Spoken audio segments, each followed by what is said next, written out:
मी प्रमोद अर्जुन बाबर वाळूचा रहिवासी आहे. मी यूट्यूब चॅनलवर टाइमपास करत असताना त्या यूट्यूब चॅनलमध्ये त्या मसराची हेडलाईन पाहिली त्यांची. नंतर मी माहितीसाठी एक कॉल केला त्यांचा नंबर असताना त्याच्या नंबरवर.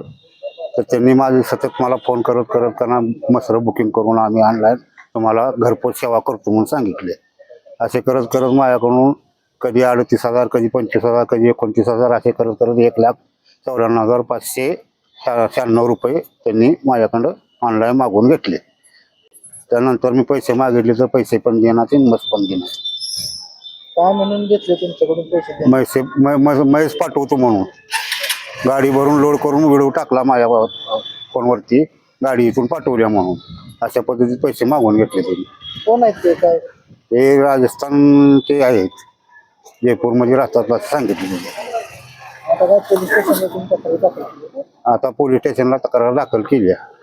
विटा उपविभागामध्ये गेल्या अनेक दिवसांपासून आर्थिक फसवणुकीचे, विशेषतः ऑनलाईन आर्थिक फसवणुकीचे प्रकार त्या तक्रारी आम्हाला प्राप्त होत आहेत.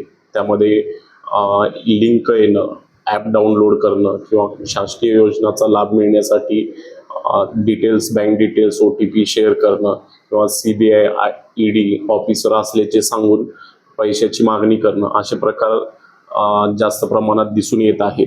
यामध्ये विशेषतः वयस्कर व्यक्ती ह्या भीतीपोटी बळी पडत आहेत. तर माझी सर्व नागरिकांना विनंती आहे, आपण असा कॉल, मेसेज याला कोणतेही रिप्लाय करू नये. आपले confidential OTP, bank details, credit card, ATM यांचे डिटेल्स देऊ नये. आणि असा कुठलाही प्रकार जर आपल्याला निदर्शनास आला तर आपण तात्काळ पोलीस स्टेशनशी किंवा सायबर सेलशी संपर्क साधावा. आम्ही त्याची शहानिशा करून त्यामध्ये योग्य ती कारवाई करू.